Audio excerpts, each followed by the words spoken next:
Hoy les voy a hablar de un personaje que, como ha dicho Vicente, es trascendental en la historia del mundo antiguo y que, por desgracia, para él, tuvo la mala fortuna, digámoslo así, de ser el padre de Alejandro Magno, porque la enorme, colosal figura de su hijo, pues le eclipsó por completo. Y no solo a él, sino, como dice mi amigo Ignacio Molina, compañero en Cáranos, también al propio Alejandro llegó a eclipsar su halo mítico, porque es muy difícil diferenciar lo que hay de mito y lo que hay de historia en un personaje de la talla del conquistador macedonio. Pero hoy no vamos a hablar de Alejandro, sino que vamos a centrarnos en su padre Filipo, que es el objeto de esta charla. Y Filipo, aparte de esa desgracia, entre comillas, de haber sido el padre de Alejandro, pues nos presenta otro problema desde el punto de vista de su estudio. Y es que como rey macedonio, las fuentes que nos hablan directamente de su reinado son muy escasas, porque los macedonios no nos dejaron testimonios escritos. Sí que tenemos alguna epigrafía, inscripciones, pero no tenemos historiadores macedonios que nos cuenten su historia.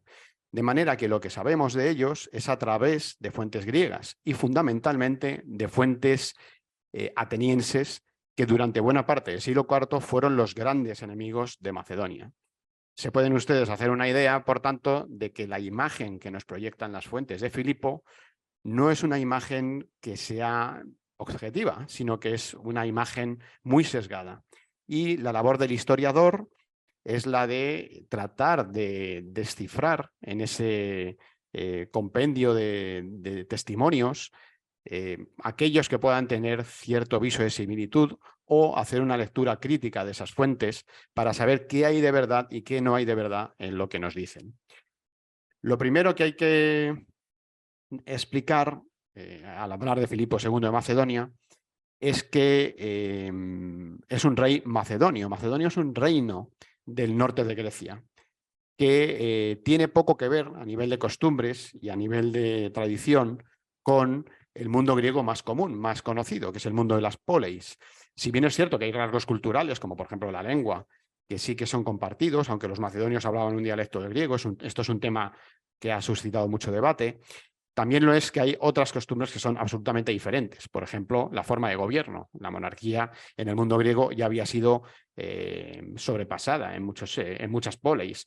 Sigue habiendo monarquías en el Epiro y en Macedonia y prácticamente en ningún sitio más. De manera que digamos que es visto por el resto de los griegos como un estado arcaico, antiguo, ¿no? Tiene los rasgos propios de una monarquía heroica, que, tal y como la define Aristóteles, aquí les he puesto la definición, es aquella en la que, bueno, prácticamente el rey lo es todo. El rey es el fundador, pertenece a una familia, a una dinastía que es la fundadora del reino, como es el caso de los Argéadas, que es la dinastía a la que pertenece tanto Filipo como Alejandro. Es la dinastía que es su origen se funde o se confunde con el origen del propio reino y es una autoridad total. El rey macedonio es autoridad judicial, es autoridad política, es autoridad militar e incluso es autoridad religiosa. De manera que se ha llegado a hablar de la existencia de una asamblea macedonia, pero esto es una idea que está bastante superada en cierto sentido, ¿no? Así que tenemos que tener en cuenta que la monarquía macedonia y la figura del rey macedonio es culturalmente diferente a lo que es una forma de gobierno en Grecia en el siglo IV, y eso va a chocar. Y cierto tipo de costumbres, como por ejemplo la poligamia, también van a chocar en el mundo griego, porque los reyes macedonios eran polígamos. No sabemos si eran polígamos los súbditos, pero sí que es seguro que los reyes lo eran. Por lo menos el padre de Filipo y Alejandro fueron polígamos. De manera que esto pues, va a generar o va a proyectar en el resto de griegos una imagen que algunos van a considerar como bárbara, o lo van a considerar como un bárbaro, ¿no? Entre ellos, este personaje. Este personaje que está aquí es Demóstenes, uno de los mejores oradores de la antigüedad, que es precisamente uno de los principales enemigos de Filipo de Macedonia. A él le dedica muchos de sus discursos.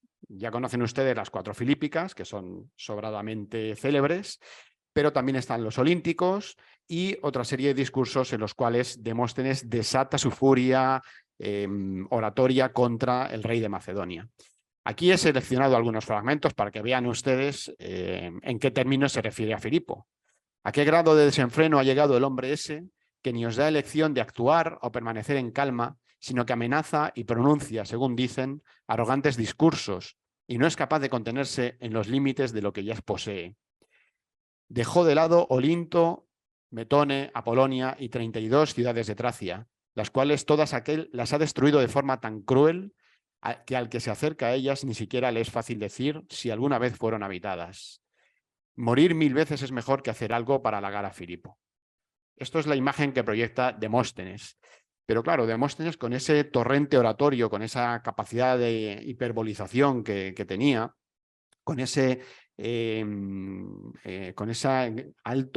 altísimo nivel de retórica, fue capaz de conformar una imagen que quedó grabada para la posteridad. Aquí tenemos, por ejemplo, un fragmento de Polibio de las Historias, en el que se califica a Filipo de desvergonzado, disoluto, que despreciaba las costumbres honestas, que se ejercitaba en todo tipo de injusticia y ruindad, que se dedicaba a prácticas homosexuales, que siempre iba en compañía de 2 o 3 adolescentes, asesino por naturaleza, etcétera, etcétera.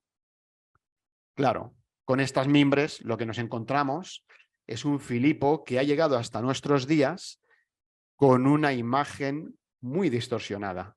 Aquí tenemos a Val Kilmer cuando encarnó el papel de Filipo de Macedonia en la película de Oliver Stone, dedicada a Alejandro Magno.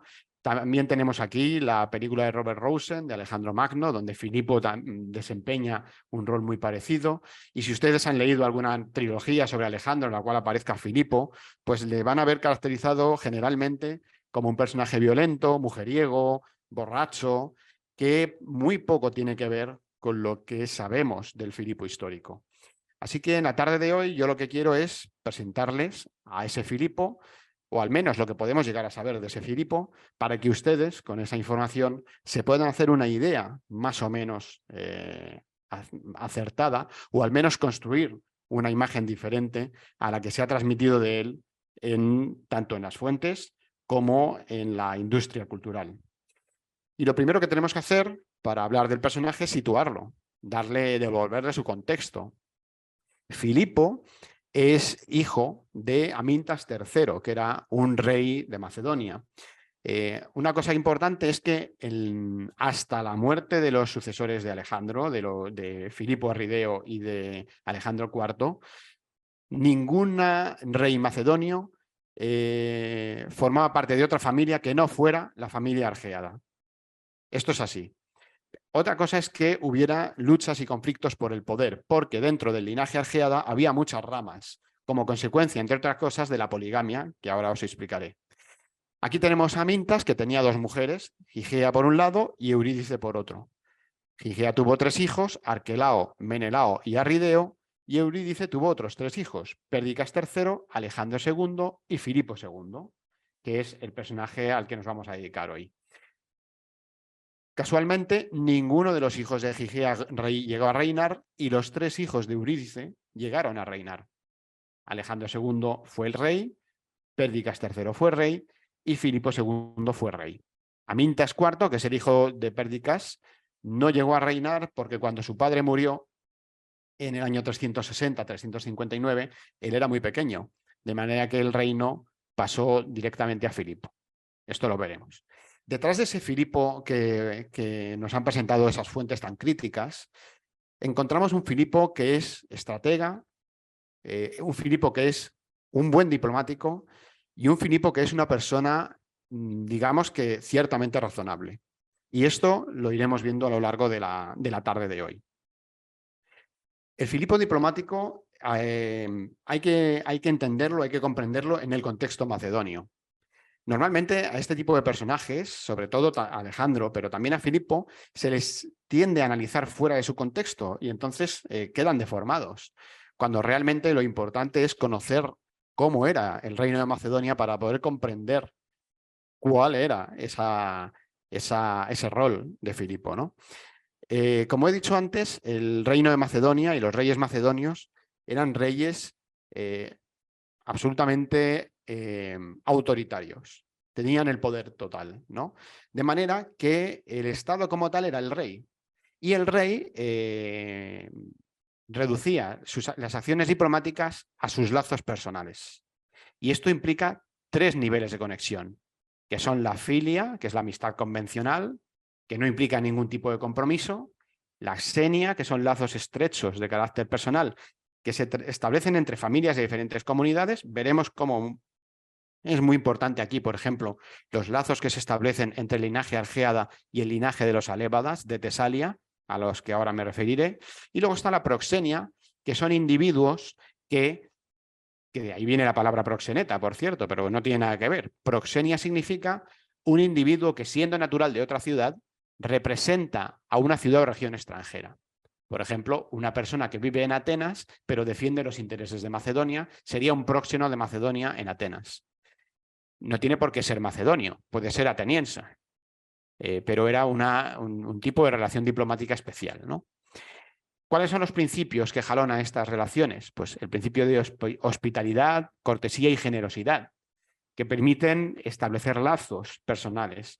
Y esto da lugar, por ejemplo, a gestos como otorgar regalos. Las fuentes griegas, cuando ven a Filipo otorgar regalos o realizar concesiones, lo consideran sobornos, pero eso formaba parte de la idiosincrasia de las relaciones diplomáticas macedonias, porque era una manera de demostrar la fidelidad a una determinada persona, familia o región, y a la vez también de marcar una cierta diferencia, porque estos regalos solían ser opulentos. Una copa de oro, un terreno para gestionar, etcétera, etcétera. De manera que el que da un regalo valioso está mostrando que en cierta medida es superior y trata de establecer una relación de superioridad. Y un lazo muy importante es el lazo matrimonial. Y es aquí donde hay que introducir el aspecto de la poligamia. Vicente, ¿me vais siguiendo? Sí, te seguimos. Vale, pues aquí es donde tenemos que presentar la poligamia. Como he dicho, los reyes macedonios eran polígamos. Filipo de Macedonia casó hasta 7 veces. Pero no estamos hablando de matrimonios que se suceden en el tiempo, sino algunos son coincidentes y algunos incluso se defiende que pueden haber sido al mismo tiempo. Una boda celebrada con 2 personas a la vez. Filipo se casó con Audata de Iliria, de la cual tuvo una hija que se llamaba Cinane. Se casó con Fila de Elimea, con Nicesépolis de Feras, de la cual nació Tesalónice, con Filina de Larisa, de la cual nació Arrideo, que sería luego Filipo III Arrideo, con Olimpíade, en el 357, de la cual tuvo a Alejandro y a Cleopatra, con Meda en el 341 y con Cleopatra, que era una sobrina de Átalo, que era un noble macedonio. Hammond, que es un historiador británico, le atribuye una octava mujer, que podría haber sido con la cual supuestamente apareció enterrado en el gran túmulo de Vergina. Pero esa teoría está en entredicho porque no tenemos evidencias reales de que hubiera tenido una octava esposa. ¿Qué ocurre? Que, claro, con tantas mujeres y con tantos hijos, normalmente solía haber conflictos a la hora de suceder al monarca, porque no había una ley de sucesión clara. Nosotros conocemos el listado de mujeres de Filipo de Macedonia gracias a un testimonio de Ateneo, que cita a su vez a Sátiro. Y en esta lista no parece existir una relación jerárquica, es decir, no podemos decir cuál de estas mujeres era más importante. No lo podemos decir. Se ha aceptado que la cita es en orden cronológico, de manera que Audata sería la primera y Cleopatra sería la última. Y no parece tampoco que hubiera más mujeres. 8 ya parecen suficientes, ¿no? Entonces, claro, ¿qué ocurre con este cóctel? Es explosivo. Un montón de mujeres, un montón de hijos, ausencia de una ley de sucesión clara. Cuando el rey moría, si no había dejado un heredero evidente o bien colocado, lo que ocurría habitualmente era una pugna por el poder a muerte. Por ejemplo, cuando murió el rey Arquelao, que reinó en Macedonia entre el 413 y el 399 a.C., hubo 7 años de inestabilidad que tuvieron lugar después de la desaparición del rey, entre diferentes facciones que aspiraban al trono. Lo mismo pasará luego con Alejandro. A la muerte de Alejandro Magno, lo único que ocurre es que se produce lo mismo que ocurría en Macedonia a escala local, pero a una escala mucho más global. Pero esto es otra historia. Ahora me interesa ver cuál es el reino, o con este contexto, cuál es el reino que hereda Filipo. Filipo alcanza el poder cuando muere su hermano Pérdicas. Muere en la lucha, en un combate contra los ilirios, en esta zona que señalo con el cursor, no sé si la ven ustedes allí en la sala. Estos son el lago Ohrid y el lago Prespa. Es el territorio que limita la Alta Macedonia con el reino de los ilirios. Y aquí se produce un enfrentamiento entre el rey Bardilis y el rey Pérdicas III, que se salda con la muerte del macedonio, y 4.000 soldados, según nos cita Diodoro de Sicilia. Claro, pensarán ustedes, pues un buen número de bajas. El reino de Macedonia debió de quedar prácticamente desprotegido. Sí y no. Esta muerte de tantos soldados, muchos de ellos de la nobleza, facilitó un poco las cosas a Filipo, porque limitó el número de aspirantes o de facciones que podía haber a su llegada al poder. Por otro lado, hay que tener en cuenta que es posible que Filipo fuera corregente del reino con Pérdicas, porque esto era una costumbre macedonia.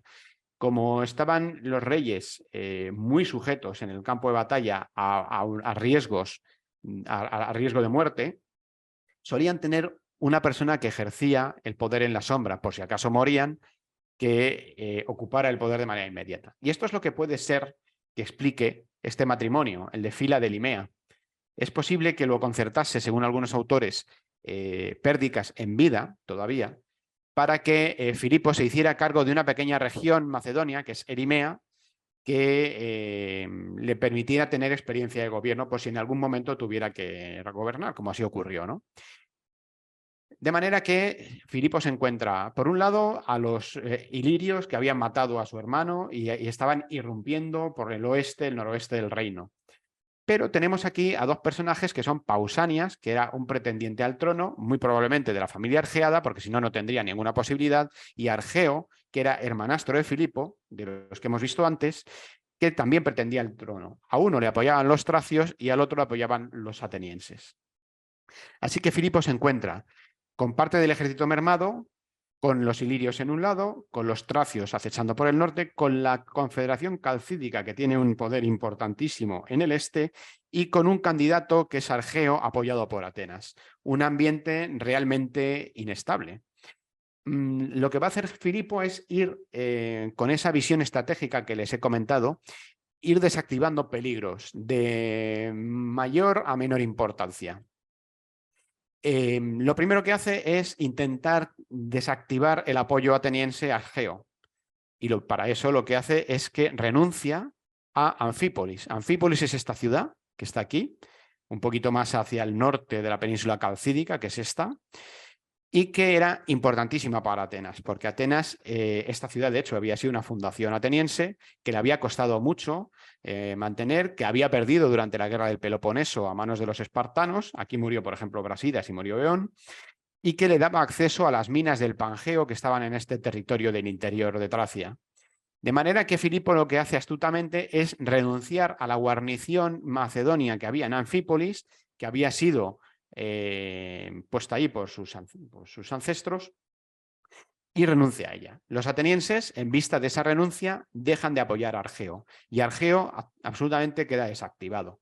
Tiene un intento de acudir a la capital de Macedonia en ese momento, que era Vergina, la antigua Egas, la actual Vergina, antigua Egas, no recibe el apoyo suficiente y a su regreso a Metone, Filipo le intercepta y lo mata. Así que un candidato menos. A Pausanias también lo consigue desactivar a través de sus lazos personales con los reyes de Tracia y está en condiciones de hacer frente ya sin el peligro de Argeo y sin el peligro de Pausanias a Bardilis. Bardilis es un personaje realmente fascinante porque parece ser que tiene cerca de 90 años cuando combate contra Filipo. Así que el reino que se encuentra Filipo en el año 359 a.C. es un reino altamente inestable, no muy diferente a lo que se habían encontrado otros reyes macedonios, pero es un reto absoluto.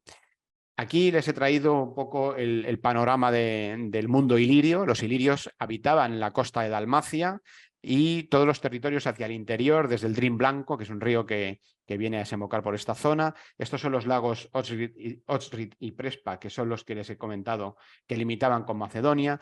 Y los ilirios realmente no eran un pueblo unificado, eran un conjunto de tribus, entre las cuales destacaban los autariatos, los dardanos, los taulantios, los ardeos, pero de vez en cuando se unificaban bajo un rey poderoso, como el caso de Bardilis, y realizaban razzias, sobre todo en el mundo griego, epirota y macedonio fundamentalmente, ¿no? Aquí tenemos, es un pueblo eminentemente guerrero que se dedica no a gestionar territorios, sino a conseguir botines. Y los tracios son un pueblo de mayor tradición. También no es un pueblo unificado, son diferentes tribus que limitan al norte con el mundo escita, que también es un conglomerado enorme de pueblos, y que también limitan con los macedonios. Aquí tenemos, por ejemplo, a los odrisios, que son los que tenían más peso o los que más se va a enfrentar Filipo, los tribalios, que causarán a Filipo una herida en la pierna bastante importante, luego lo veremos, y los getas, ¿no? Los tracios tenían una cultura material realmente rica. Aquí vemos algunos de los tesoros que se conservan del mundo tracio, de Yakinovo, por ejemplo, el de Rogozén, que son platos de plata con incrustaciones en oro, estas piezas de Lenitsa, de Lukovic, este Pegaso de Bazovo, por ejemplo, en oro. Este es el famoso tesoro de Panayuriste, que es una maravilla.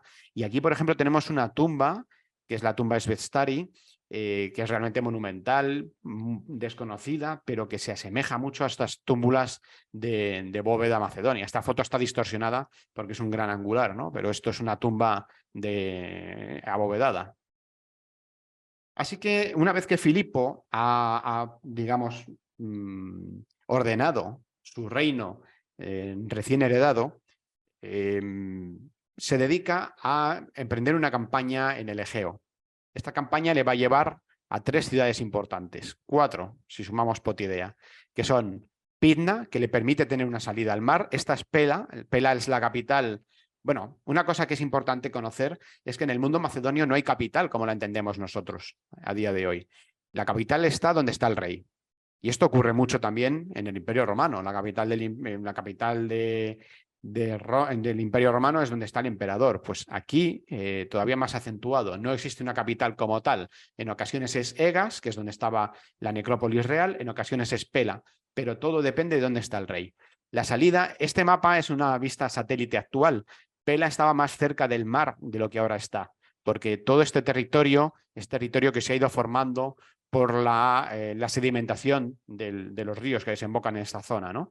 La costa podía llegar aproximadamente por aquí y Pela podía tener cierta salida al mar. Pidna es una ciudad importante, estratégica para los macedonios. Se hace con ella en el año 357. Anfípolis, si recuerdan esa ciudad que era tan anhelada por los atenienses, cae a manos de Filipo y esto será un golpe para Atenas que nunca olvidarán. Los atenienses nunca van a olvidar esta afrenta, porque si se fijan en el año 359 Filipo había renunciado a tener Anfípolis, pero en el 357 la toma. Y en el 356 conquista o toma Filipos, que es la antigua Crénides. Crénides, los habitantes de Crénides pidieron ayuda a Filipo para combatir a los tracios y Filipo dio esa ayuda, aprovechó esa ocasión, porque veremos que también Filipo es único para aprovechar ocasiones, y conquista este territorio y bautiza la ciudad de Crénides con el nombre de Filipos. ¿Qué ocurre con Atenas? Atenas no puede responder de manera rápida a este reto en el norte del Egeo porque se encuentra enfrascada en un conflicto interno que es la guerra social que estalló en el año 357 a.C., y que le enfrentó contra las islas de Kos, Quíos y Bizancio. Bueno, Bizancio no es una isla, pero está en la zona de los estrechos, que era una zona altamente estratégica para Atenas porque prácticamente todo el grano que se importaba en el Ática venía de allí. Los pocos cultivos que se llevaban a cabo en la zona del Ática estaban dedicados o focalizados en el aceite de oliva. de manera que el trigo se traía de las llanuras del Mar Negro. Muy parecido a lo que pasa hoy. Hemos tenido una repercusión económica importantísima con la guerra de Ucrania, porque buena parte del grano que se utiliza en Europa viene de allí. Pues lo mismo pasaba en el mundo antiguo. A través del Mar Negro, por la zona de los estrechos, el grano llegaba hasta Atenas. Y claro, cuando ven los atenienses que estas ciudades de Kos, de Quíos, en Bizancio, se le rebelan, pues tiene que atender ese foco, desprotegiendo en cierta medida esta zona. Y otra cosa que hace Filipo de manera muy astuta es que conquista Potidea, que era una ciudad prácticamente de facto macedonia, pero que había sido ocupada por Atenas, y se la entrega a los olintios, que es esa confederación de ciudades de la península calcídica que había comentado que tenían cierto poder. De manera que, cierto poder en la zona, ¿no? De manera que Filipo empieza a tomar posiciones bastante importantes en la zona del norte del Egeo, amenazando a los intereses de Atenas. Tras la campaña de Anfípolis, hay una coalición entre tracios, ilirios, peonios y atenienses que tratan de proteger Neápolis, pero a través de Parmenión, Filipo es capaz de derrotar a esa coalición y en el año 355 toma otra ciudad que es Metone, muy cerquita de Pydna, y sufre una herida importante que es la pérdida de su ojo, que es esta imagen por la cual conocemos habitualmente a Filipo, que es la con la que se ha utilizado para el cartel de esta conferencia, de esta tarde. Bueno, pues una vez que ha irrumpido en el escenario del norte del Egeo, a Filipo se le presenta la ocasión de intervenir en Grecia Central a través de los asuntos relacionados con el santuario de Delfos, que es más que un santuario, como pongo aquí en el título de esta diapositiva. ¿Y por qué es más que un santuario? Pues porque en el oráculo de Delfos, en torno al oráculo de Delfos, que era un enclave de culto panhelénico de los más importantes de Grecia, junto, por ejemplo, a Olimpia o al de Zeus en Dodona, había también una actividad política importante. Esa actividad política se materializaba en lo que se conocía como Consejo Anfictiónico. Literalmente el Consejo Anfictiónico es el de los que viven alrededor, es decir, aquellas regiones o ciudades que viven en torno al santuario de Delfos. Son asociaciones de carácter pluriregional que empiezan a florecer en diferentes puntos de Grecia y siempre en torno a la gestión de los asuntos de un santuario. El Consejo Anfictiónico de Delfos, en este caso, tiene 24 miembros, son los hieromnémones y una serie de asesores o pilágoros. Luego empezará a haber otro tipo de cargos, como por ejemplo los naopoioi, que son los encargados de la conservación de los monumentos, y Filipo creará más adelante los tamiai, que era una especie de tesoreros, ¿no? ¿Quién tenía representación en el consejo? Pues los tesalios, los focidios, los delfios, los beocios, los aqueos de Ftiótide, los magnetes, los enianes, los malios, que tenían 2 votos, y luego estaban áticos, eubeos, locrios, perrebios, peloponesios y dólopes, que votaban conjuntamente.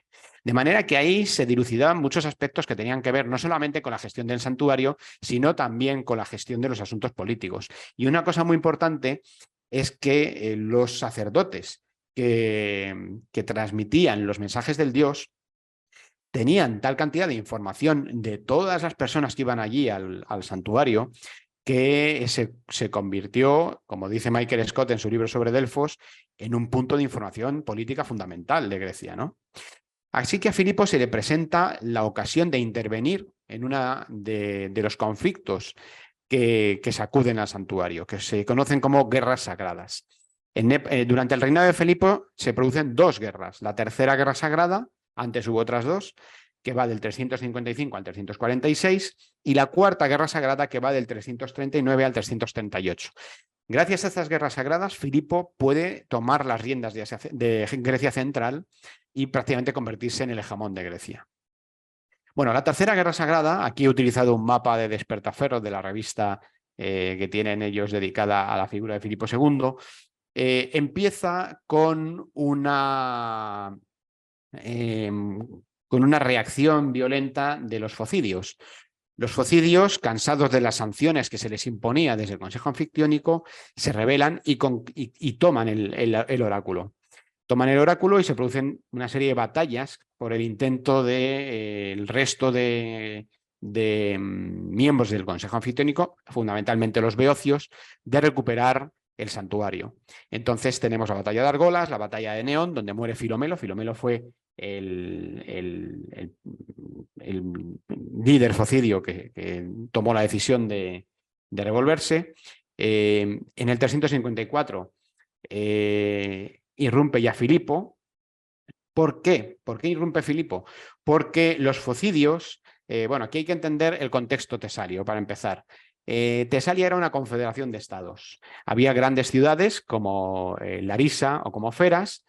Si se fijan ustedes, Nicesépolis de Feras y Filina de Larisa, que eran dos de las esposas de Filipo, son precisamente mujeres representantes de la nobleza de las dos grandes ciudades de Tesalia. Esos matrimonios no eran casuales, como pueden imaginar. Bueno, pues Feras intentaba aspirar a la hegemonía dentro de la Confederación Tesalia y buscó el apoyo de los focidios. Los enemigos de la casa de Feras eran los alébadas de Larisa, que era una familia que tenía una vinculación muy importante con Filipo y con el linaje argeada. De manera que los alébadas de Larisa piden ayuda a Filipo para enfrentar a los focidios y a la familia de Feras. La familia de Feras es famosa por los grandes tiranos, Alejandro y Jasón de Feras, que gobernaron Tesalia un poquito antes de la irrupción de Filipo. Bueno, el caso es que Filipo irrumpe en Tesalia y interviene en las guerras sagradas, derrota a Failo, le hace retroceder, pero no puede con Onomarco. Onomarco le devuelve la tostada a Filipo y le derrota en dos ocasiones. En una de estas ocasiones parece ser, según nos cuentan las fuentes, que Onomarco utiliza fuego artillero y Filipo, víctima de ese fuego en primera instancia, verá su utilidad para luego aplicarlo posteriormente. Y bueno, luego ya por último tenemos una batalla decisiva en el 352. Filipo se retira después de esas derrotas contra Onomarco, se rearma y vuelve a irrumpir en el 352 en Tesalia y derrota a los focidios en la contundente batalla del campo del Azafrán. Que le sitúa prácticamente la batalla del campo del Azafrán está más o menos aquí, en esta zona, y prácticamente le sitúa en las Termópilas. Así que rápidamente los focidios, con ayuda de los espartanos y con ayuda de los atenienses, que temían que Tebas se hiciera poderosa y que Filipo irrumpiera en la Grecia central, frenan a Filipo en las Termópilas. Filipo no combate y digamos que retrocede. Y retrocede porque vuelve a otra vez a centrar su foco de atención en el Egeo, en el norte del Egeo. Ahora un poquito más hacia oriente. Aquí tenemos Bizancio, la actual Estambul, y en el año 352 tenemos noticia de que Filipo aparece asediando la fortaleza o la ciudad de Heraion Teikos, que es esta que está aquí, muy cerquita de Perinto. Fíjense ustedes que es la zona de los estrechos. Aquí tenemos el Mar Negro y aquí tenemos la salida por la península del Quersoneso hacia el Egeo.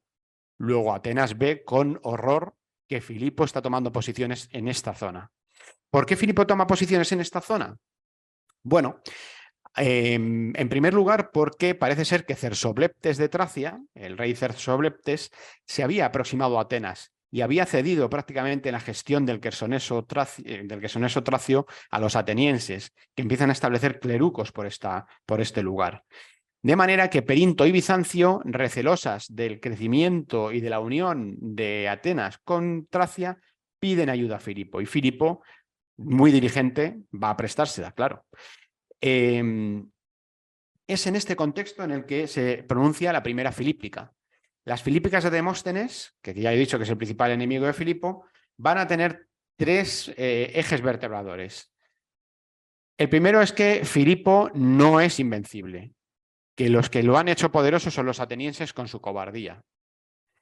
Luego, que la guerra debe de ser proactiva y no reactiva, porque lo que denuncia Demóstenes es que los atenienses siempre llegan tarde, porque entre que deciden, designan a un estratego y lo mandan al combate, etcétera, etcétera, Filipo ya ha tomado posiciones y ha ganado la ventaja. Y por último, que esas guerras se pueden financiar con el dinero público. Esto es una medida bastante impopular porque lo que pretendía Demóstenes es que se utilizara el Theoricón, que era el fondo dedicado a la financiación del espectáculo del teatro, lo pretendía dedicar a luchar contra Filipo. Bueno, y mientras tanto, mientras Filipo está en el norte del Egeo, Atenas tiene un error estratégico importante. Aquí tenemos la isla de Eubea. La isla de Eubea es una isla enorme, como ven aquí en el mapa. Está situada al noreste del Ática. El Ática es esto, y aquí tenemos Atenas. Y aquí había, en esta isla, que había estado siempre bajo la órbita de Atenas, pues a partir del triunfo de los tebanos en la década del 370 al 360, de la mano de Epaminondas, los eubeos se acercan a Tebas y se alejan de Atenas. Y esto produce una estasis, que es un conflicto entre dos facciones, los protebanos y los proatenienses. ¿Qué ocurre? Que los atenienses, para intentar recuperar el control de Eubea, apoyan al tirano de Eretria, que es esta ciudad de aquí, le apoyan en su pretensión de alcanzar el poder. Se llamaba Plutarco, ¿no? Frente al demócrata Clitarco. Entonces mandan un destacamento de tropas con Foción y ese destacamento prácticamente es encerrado y Foción sobrevive a duras penas en Eubea. Así que se han metido una especie de ratonera, una ratonera que les impide actuar en consecuencia en la zona del norte del Egeo, donde Filipo, después de haber intervenido en la zona de los estrechos, vuelve ahora y se vuelve contra la península calcídica, que es esta península que ven ustedes aquí, que al norte del Egeo, aquí estaba la ciudad de Anfípolis, un poquito más hacia el norte, y aquí tenemos Macedonia, un poquito más hacia el oeste. ¿Qué ocurre? Pues ahora Filipo se revuelve contra su anterior socio, digamos, que era Olinto, en el 348. Empieza a aislar a la ciudad de Olinto, tomando primero Estagira, Torone, Meciberna, Potidea, hasta finalmente dejar por completo aislada a Olinto, tomarla y destruirla. En los primeros años del siglo XX se excavó el yacimiento arqueológico de Olinto. La excavación la llevó a cabo Robinson de la Johns Hopkins University y se han encontrado puntas de dardo con el nombre de Filipo, pone Filipo, lo que ha hecho pensar que para esta época Filipo ya había desarrollado un arsenal estatal, había proporcionado armas como Estado a sus soldados, lo cual era una innovación notable en el mundo griego, porque en el mundo griego el ejército hoplita era el que estaba formado por ciudadanos que se armaban con su propio dinero y que podían defender su ciudad con el dinero que invertían en su propio armamento, en el oplón, que por eso se llaman hoplitas, no por el escudo, como se suele decir habitualmente. El escudo del hoplita se llamaba aspis. Bueno, el caso es que Filipo, por lo que se ve en los restos que han quedado en Olinto, ya tiene un arsenal.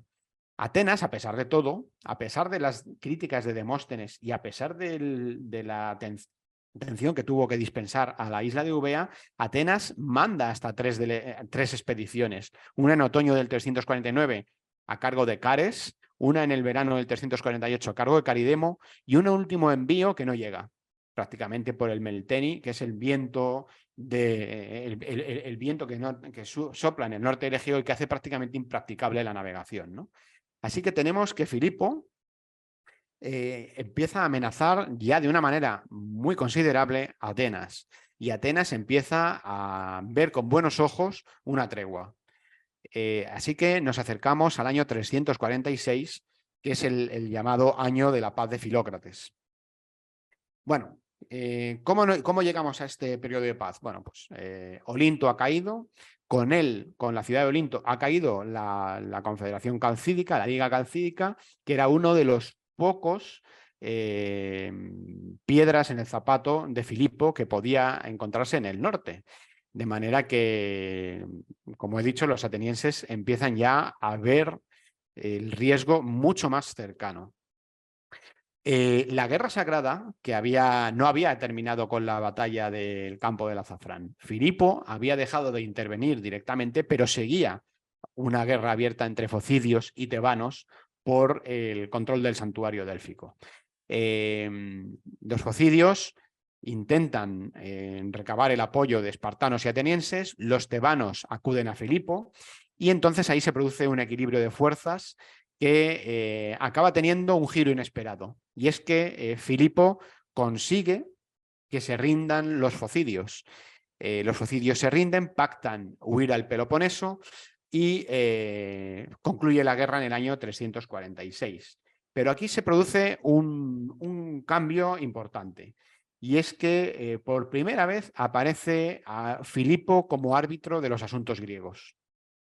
Hasta ahora, Filipo había estado interviniendo militarmente en el norte, había intervenido en Grecia Central, en las batallas que he mencionado anteriormente, pero aquí se produce un hecho inquietante para los atenienses, y es que Filipo se convierte en el gran hilvanador del fin de la guerra sagrada, y eso le permite adoptar una posición de fuerza dentro del Consejo Anfictiónico, porque el voto de los focidios va a pasar a Filipo, y Filipo se convierte de esta manera en un personaje absolutamente fundamental dentro del Consejo. Y eso le daba las puertas, le abría las puertas de Grecia Central. De manera que se convierte en una amenaza explícita para los atenienses. Y eso hace que los atenienses dulcifiquen mucho, entre comillas, su actitud hacia Filipo. Incluso el propio Demóstenes es favorable en primera instancia a la paz de Filócrates. Se llama la paz de Filócrates porque Filócrates, un político ateniense, es el que propone llegar a un acuerdo. Aquí hay un intenso debate, hay embajadas que se intercambian entre los atenienses y los macedonios para concretar los términos de la paz. Los atenienses querían incorporar a la paz a los focidios, también querían incorporar a la paz a Cersobleptes. Filipo no se niega a ello.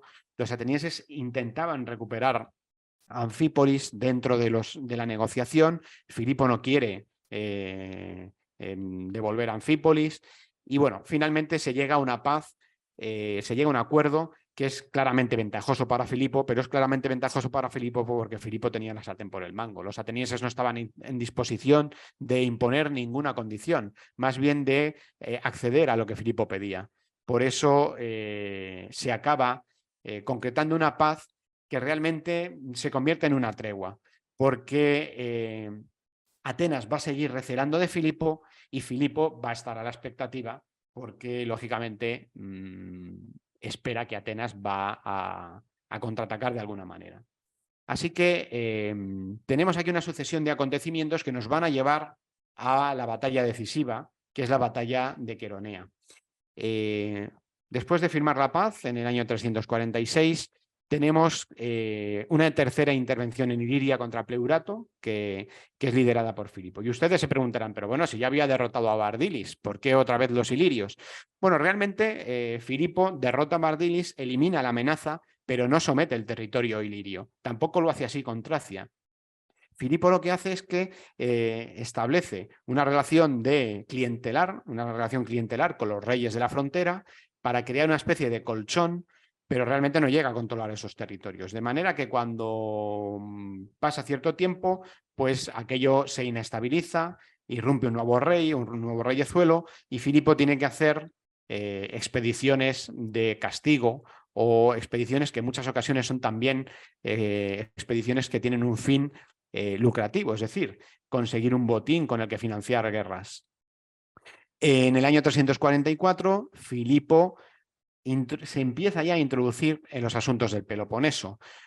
¿Por qué? Porque en el Peloponeso había habido un cambio de la configuración política durante la guerra entre los tebanos y los espartanos, las famosas batallas de Leuctra y Mantinea, en la que Epaminondas y Pelópidas derrotaron a Esparta y le arrebataron su hegemonía. ¿Qué ocurre? Pues que Epaminondas retorna o devuelve la independencia a Mesenia, crea la ciudad de Mesene, crea la ciudad de Megalópolis para contrarrestar el poder espartano. Pero Esparta reacciona y Esparta amenaza a esas regiones. De manera que empieza a haber rivalidades fronterizas que bueno, ponen en peligro tanto a Mesenia como a Arcadia, como a Argos, que era la territorio de tradicional disputa con Esparta, ¿no? Estas regiones piden ayuda a Filipo contra Esparta y Filipo inicialmente no interviene de manera directa, pero sí que envía ayuda. En el año 343 destrona a Aribas del Epiro, que se negaba a ceder el trono a Alejandro. Alejandro del Epiro era el hermano de Olympiade, la mujer de Filipo, y era, por tanto, su cuñado, y él quería colocar a su cuñado en el trono del Epiro para tener bien controlado esa región tan importante desde el punto de vista de la defensa de Macedonia y también porque era un reino fronterizo, ¿no? En el año 342-339 emprende una nueva campaña en Tracia. Esta vez es una campaña hacia el interior, porque siempre que hemos visto a Filipo intervenir en el norte del Egeo se ha quedado en la costa. Hemos visto cómo intervenía en Anfípolis, cómo intervenía en Crenides, que luego pasó a ser Filipo, en Abdera, en Maronea, en Aionteicos, pero ahora se introduce hacia el Danubio, llega a la desembocadura del Danubio, incluso entra en territorio escita. Y aquí se produce o empieza a producirse ya una escalada de tensión con Atenas, porque los atenienses encargan a Diopites. Diopites y Cares, al cual me he referido antes, son una especie de personajes que son como hombres de fortuna, mercenarios que luchan a favor de una determinada polis en una zona donde esa polis no puede llegar o no le interesa llegar. De manera que Diopites actúa en nombre de Atenas en la zona de Tracia, causando serios contratiempos a aliados de Filipo o incluso al propio Filipo. De manera que Filipo emite una queja formal a Atenas para mostrar su malestar porque no se están respetando los términos de la paz. Esto ya es un mal síntoma, porque no va a haber vuelta atrás. La escalada va a ir en adelante. En el año 343, la labor diplomática de Demóstenes permite que ni Mégara ni Eubea se pongan del lado de Macedonia, y en el 342 Atenas rechaza un ofrecimiento de paz de Filipo que les había llegado a plantear una ampliación de los términos de la paz y una política de mano tendida. Luego veremos por qué. En el 341-340 Demóstenes consigue crear una enorme coalición formada por Atenas, lógicamente, por Acaya, por Acarnania, por Ambracia, por Corcira, por Corinto, por Eubea, por Leucade, Mégara, y también se alía con Bizancio, Ábido, Quíos y Rodas para intentar frenar a Filipo. Y es en esta época en la cual tenemos que situar los asedios de Perinto y de Bizancio que emprende Filipo poco antes de la batalla de Queronea. En el año 339, Filipo apresa 150 barcos cargados de grano. Recuerden que les he comentado que todo el tráfico marítimo de grano que venía del Mar Negro pasaba por la zona de los estrechos, iba en dirección hacia el Ática. Pues Filipo se incauta de esos 150 barcos, los retiene en un fondeadero y Atenas ya lo considera una provocación total.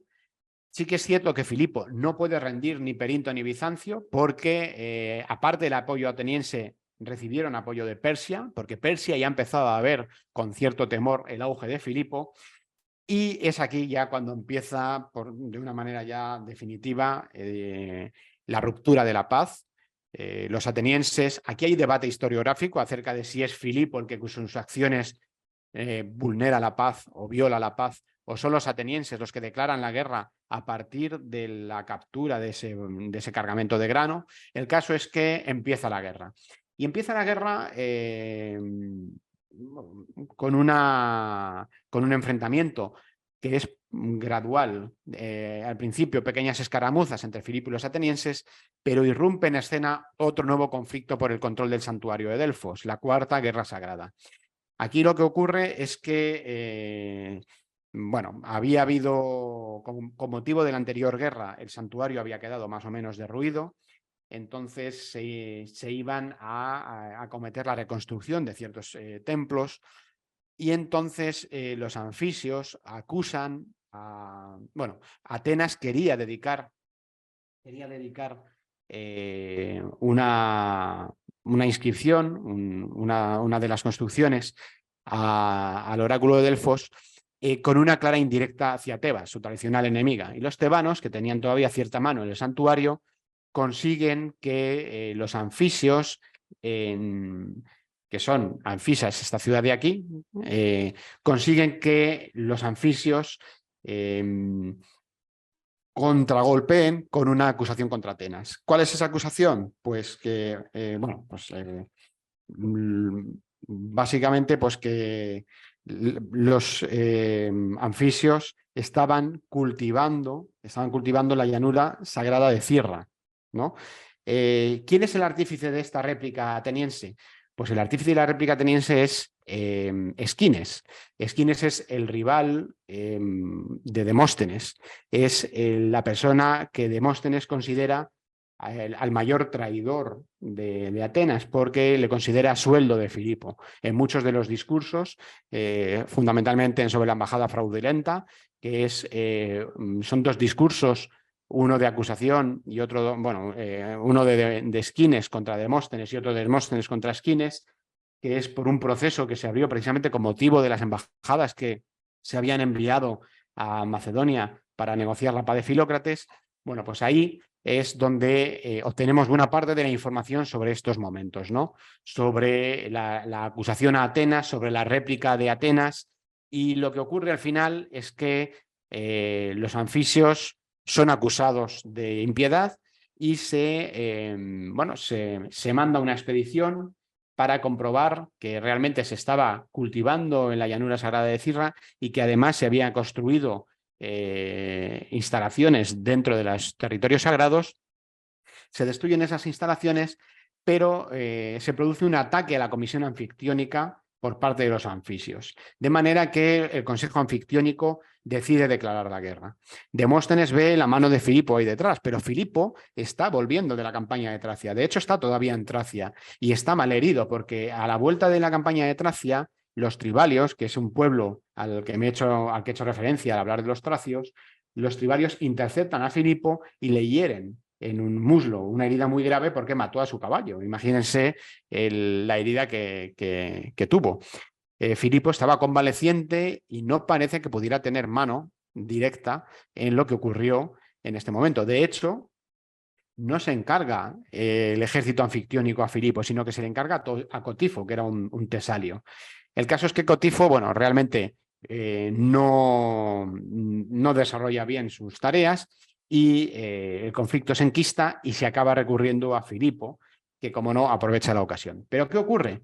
Que Filipo, en vez de dirigirse a Anfisa, cuando llega al paso de Gravia, que es este que está aquí, se desvía hacia el Átea. Claro, el Átea está a las puertas de Beocia. Aquí tenemos Queronea, aquí tenemos Tebas y aquí tenemos Atenas. Lo que piensan los tebanos y los atenienses es que Filipo va a irrumpir en Beocia para entrar en Atenas. ¿Qué ocurre? Que tebanos y atenienses eran enemigos. Les acabamos de ver tirándose de los pelos en el Consejo Anfictiónico porque Atenas quería soltar una indirecta en su dedicatoria contra Tebas y Tebas había replicado, ¿no? Pero claro, Tebas también desconfiaba de Filipo. Poco antes, Tebas había tomado el paso de Nicea, que está en esta zona, muy cerquita de las Termópilas, y había echado a la guarnición macedonia para tomar posición. Y esto lo hacía porque desconfiaba realmente de las intenciones de Filipo. Y otro elemento que les hace desconfiar es que Filipo, poco a poco, había ido absorbiendo a todos los aliados que antes habían sido aliados de Tebas, por ejemplo, los del Peloponeso. De manera que Tebas empieza a ver con buenos ojos unirse a su antigua enemiga, Atenas. Una unión un poco contra natura, pero todo sea en contra del bárbaro que viene del norte, ¿no? Del bárbaro a ojos de los atenienses más tradicionales, ¿no?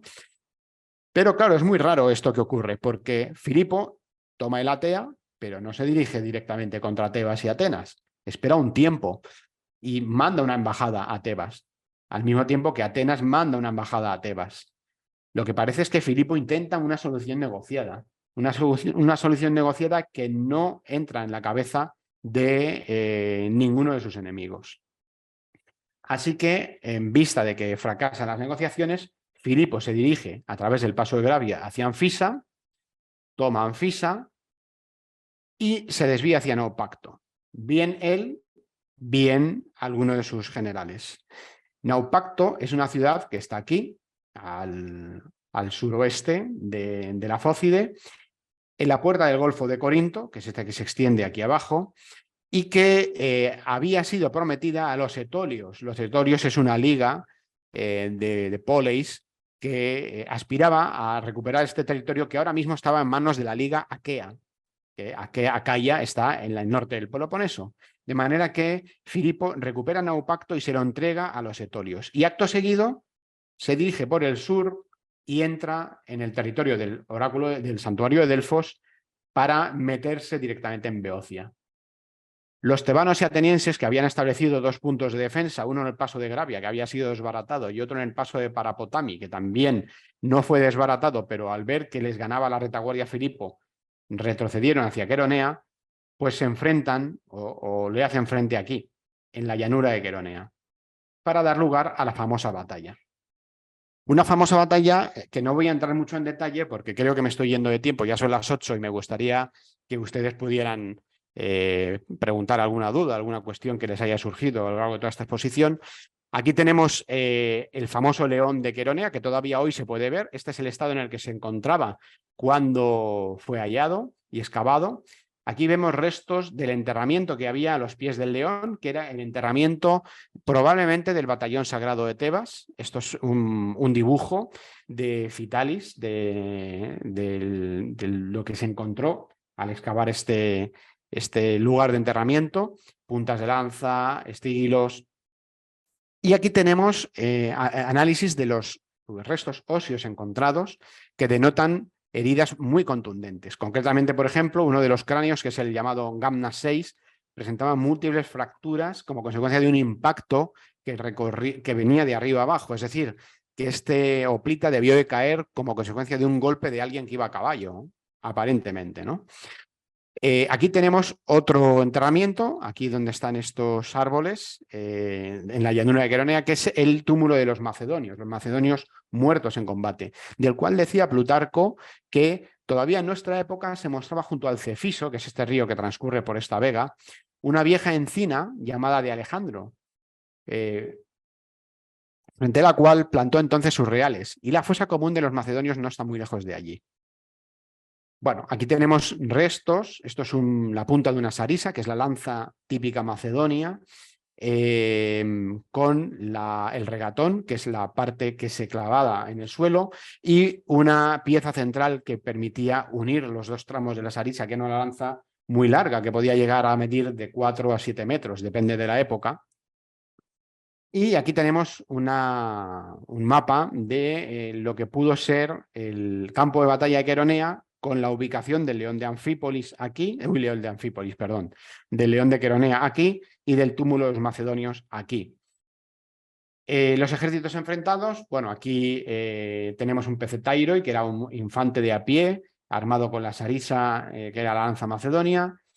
Normalmente no voy a entrar en el detalle, pero aquí tenemos la formación. Era una especie de formación compacta que podía tener más o menos grado de proximidad de sus unidades. Los 4 o 5 filas delanteras llevaban la lanza horizontal al suelo, los otros la llevaban en vertical, dando lugar a una especie de figura de puercoespín que les permitía también protegerse de la lluvia de proyectiles. Aquí tenemos los hipaspistas, que era un cuerpo mixto, un cuerpo que utiliza mucho Alejandro, que hace de enlace habitualmente entre la caballería y los pecetairoi. Y aquí la caballería de Getairoi, aquí tenemos una recreación de Alejandro a partir del sarcófago llamado de Abdalómnimo, que apareció en el Líbano y que ahora mismo está en el Museo de Estambul. Y aquí tenemos la caballería tesalia, que se incorporó al ejército de Filipo cuando Filipo se convierte en el hegemón de la Confederación Tesalia, en el Tagos de Tesalia. Aquí tenemos algún tipo de espada, el sifos y la macaira, que son espadas parecidas, espada curva. Y aquí tenemos la indumentaria de un hoplita ateniense o tebano, que solían ir con el aspis, este escudo de gran diámetro, con una dori, que era una lanza más corta que la sarisa, y habitualmente con una espada, que era esa que les he enseñado en la diapositiva anterior. Los tipos de casco, aquí tenemos algunos del Museo de Olimpia. Yo he tenido la fortuna de ver el depósito del Museo de Olimpia, que es realmente asombroso, porque hay cascos votivos que se depositaron allí año tras año, siglo tras siglo, que hace una colección magnífica. Aquí tenemos una recreación de Pablo Aparicio Resco de lo que pudo ser un hoplita, con detalles que se han perdido. Por ejemplo, estas láminas de cuero que colgaban del escudo para proteger las piernas junto a las glebas. Y esta es la disposición que pudo tener las líneas de batalla en la batalla de Queronea, ¿no? Aquí tenemos a Filipo, aquí tendríamos a Alejandro en una formación oblicua, típica tebana. Algunos dicen que Filipo pudo aprender esta disposición del ejército tebano porque durante su infancia estuvo de rehén en Tebas durante un tiempo. Es posible que aplicara esta técnica, esta estrategia en el campo de batalla de Queronea. Aquí tenemos el frente tebano-ateniense con los hoplitas atenienses en el flanco izquierdo, los aliados en el medio, los hoplitas beocios y el batallón sagrado de Tebas pegado al río. Filipo pudo haber hecho una maniobra de retirada para que los atenienses cargaran contra él y abrieran filas, de manera que Alejandro, su hijo, aprovechó ese momento para irrumpir y romper las líneas y desbaratar la resistencia enemiga. Y bueno, pues aquí hay un gran debate, porque claro, la pregunta es, bueno, ¿y si el batallón sagrado estaba aquí y por qué luego se enterró aquí? ¿Cómo se trasladaron los cuerpos desde el lugar de la caída hasta este enclave? Bueno, no lo sabemos. Es difícil que lo podamos saber, a falta de más información. Bueno, Filipo murió asesinado en el teatro de Egas, actual Vergina, por Pausanias. Ahí se ha hablado mucho acerca de quién pudo instigar su asesinato. Se ha dicho que pudieron ser los persas, porque Filipo, en el momento de su muerte, ya se había convertido en el hegemón de los griegos gracias a la Liga de Corinto y tenía el encargo de comenzar la campaña asiática. De hecho, ya Parmenión había cruzado al otro lado del Egeo. También se ha dicho que pudieron ser Olimpíade y Alejandro, sus asesinos. Incluso se ha especulado con la alta nobleza macedonia, de ahí que Filipo intentara casarse con Cleopatra, la sobrina de Atalo, para intentar limar asperezas, o también el móvil pasional. Lo que pasa es que el móvil pasional, que es el que se le atribuye en las fuentes, parece más un topos literario, porque prácticamente todos los tiranos griegos mueren de la misma manera. Arquelao, al que también se consideraba un tirano, rey macedonio, al que me he referido antes, que reinó entre el 413 y el 399. Arquelao también parece ser que murió a manos de un amante. Es una muerte que se repite de manera sospechosa entre todos aquellos que los griegos consideran tiranos, ¿no?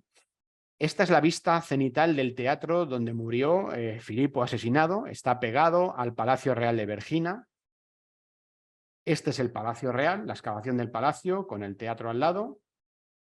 Aquí tenemos la ubicación del Palacio Filipo II con la ciudad de Egas, que es la actual Vergina, y una localidad que se llama Palatizia, que es una reminiscencia clara de la existencia allí del palacio. Aquí tenemos el Monte Olimpo, pero el norte está para acá. Este mapa lo tengo puesto al revés. Atenas estaría hacia este lado. Aquí tenemos los restos del Palacio Real, con maravillosos mosaicos, una hipótesis sobre el alzado, como pudo ser, a partir de la fachada de la tumba encontrada en el gran túmulo de Vergina, que ahora lo veremos. Esto es como quieren que quede el palacio después de la anastilosis que se tiene previsto realizar, pero lleva ya años. Aquí tenemos la Acrópolis de Egas. Estas son imágenes que les he traído para que dijeran ustedes la charla que les acabo de meter con un poco de imagen sobre el terreno. Estos monticulitos que ven ustedes aquí son parte de la necrópolis real de Vergina. Estos son esos mismos montículos con los números asignados en cada una de las excavaciones. Todo esto son tumbas en las cuales hemos encontrado todo tipo de estructuras. Por ejemplo, tenemos estas, que son las más sencillas, tumbas en cista, restos de la Edad del Hierro, aquí, por ejemplo. Es una necrópolis que se utiliza desde el año 1000 a.C. Una maravillosa corona de oro que apareció en las tumbas reales. Luego están las tumbas teménidas y tumbas de las reinas. Otra tumba en Cista, las urnas cinerarias, porque los reyes macedonios solían incinerarse. Espadas. Aquí vemos la estrella Argeada o el sol de Vergina. Una escena de combate, un combate singular, muy propio de la edad heroica a la cual se vincula, o con la cual se vincula la monarquía macedonia. Este es el ajuar de la dama de Egas, que apareció en la necrópolis real. La tumba Romayos, como ven, su aspecto monumental, con esa fachada de orden jónico. Esto es el trono interior de la tumba Romayos, porque normalmente las tumbas macedonias, algunas de las tumbas macedonias tienen un trono, como este maravilloso trono de la tumba llamada de Eurídice, que es supuestamente la tumba de la abuela de Alejandro Magno y madre de Filipo. Este es el respaldo del trono, que es una escena del rapto de Perséfone. Y esto es un detalle con unos grifos maravillosos bañados en oro. Estos son cabezas de terracota que también han aparecido en estas necrópolis y que podrían tener que ver, según pienso yo, con el culto a los antepasados. Aquí tenemos la tumba de Josí y Bela, con detalles menos suntuosos que los de la tumba Eurídice, pero realmente sorprendentes. Pinturas, y este es el gran túmulo que es el foco de discrepancia historiográfica fundamental, porque cuando lo excavó Manolis Andrónicos en noviembre del año 1977 se consideró que era la tumba de Filipo II de Macedonia, pero esto es un aspecto que está en duda. Es muy evocador pensar que es Filipo el que está ahí enterrado, pero tampoco podría descartarse que sean Filipo III Arrideo y Ada Eurídice, o incluso Antígono II Gonatas, o el propio Alejandro IV, hijo de Alejandro Magno. Así que la identidad de los personajes que hay aquí enterrados está en el aire, pero no deja de ser una tumba maravillosa desde el punto de vista estético y también de la información que aporta acerca del mundo macedonio. Esto es una recreación que se hizo para National Geographic, en la que yo hice de asesor. Aquí tenemos el fresco del rapto de Perséfone de la tumba 1, del gran túmulo, una magnífica pintura, uno de los pocos restos de pintura griega que se conserva. Esta es la tumba 2, la que se ha considerado como tumba de Filipo. Si se fijan, la restitución del palacio ha seguido la pauta de esta fachada de orden dórico.